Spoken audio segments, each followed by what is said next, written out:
জোরপূর্বক জমি দখল, করণীয় ও আইনগত সহায়তা।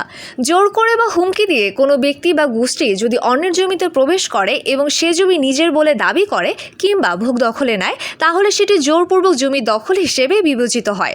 যেসব আইন প্রয়োগ করা যায়। বাংলাদেশের প্রচলিত আইন অনুযায়ী জোরপূর্বক জমি দখল করা একটি ফৌজদারি ও দেওয়ানি উভয় অপরাধ। দণ্ডবিধি 441 ধারা। অবৈধ অনুপ্রবেশ। অনুমতি ছাড়া কারো জমিতে প্রবেশ করাকে অপরাধ হিসেবে গণ্য করা হয়। দণ্ডবিধি 506 ধারা। ভয়ভীতি বা হুমকি প্রদান বা ভয় দেখিয়ে জমি দখল করা হলে অভিযুক্তের বিরুদ্ধে ফৌজদারি মামলা করা যায়। প্রাথমিক করণীয়। জমি দখলের শিকার হলে নিচের ধাপগুলো অনুসরণ করুন। থানায় সাধারণ ডায়েরি, জিডি বা এফআইআর করুন। জমির বিবরণ, দখলের সময় ও অভিযুক্তদের নাম উল্লেখ করুন। প্রয়োজনে স্থানীয় জনপ্রতিনিধির সহায়তা নিন। চেয়ারম্যান, মেম্বার, কাউন্সিলর মাধ্যমে সালিশের চেষ্টা করা যেতে পারে। উপজেলা নির্বাহী কর্মকর্তা, ইউএনও বা জেলা প্রশাসকের ডিসির কাছে লিখিত অভিযোগ করুন। ভূমি অফিসকে তদন্তের নির্দেশ দেওয়া যেতে পারে। সিভিল কোর্টে মামলা করার প্রক্রিয়া।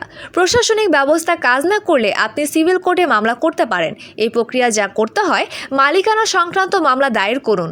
অস্থায়ী নিষেধাজ্ঞা চাইতে পারেন, যাতে দখলদার জমিতে কোনো নির্মাণ বা পরিবর্তন করতে না পারে। অনেক সময় জমির মূল কাগজপত্র, খাজনা রসিদ ও দখলের প্রমাণাদি আদালতে জমা দিতে হয়। কেন সঠিক আইনি ব্যবস্থা গুরুত্বপূর্ণ? জমি দখলের অভিযোগ সময় মতো না করলে ভবিষ্যতের সমস্যা আরও জটিল হতে পারে।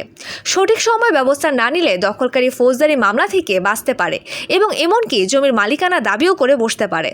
যেখান থেকে সহায়তা পেতে পারেন: থানা ও জেলা পুলিশের সহায়তা সেল, জেলা প্রশাসকের কার্যালয়, উপজেলা ভূমি অফিস, লিগ্যাল এইড, জেলা লিগ্যাল এইড অফিস।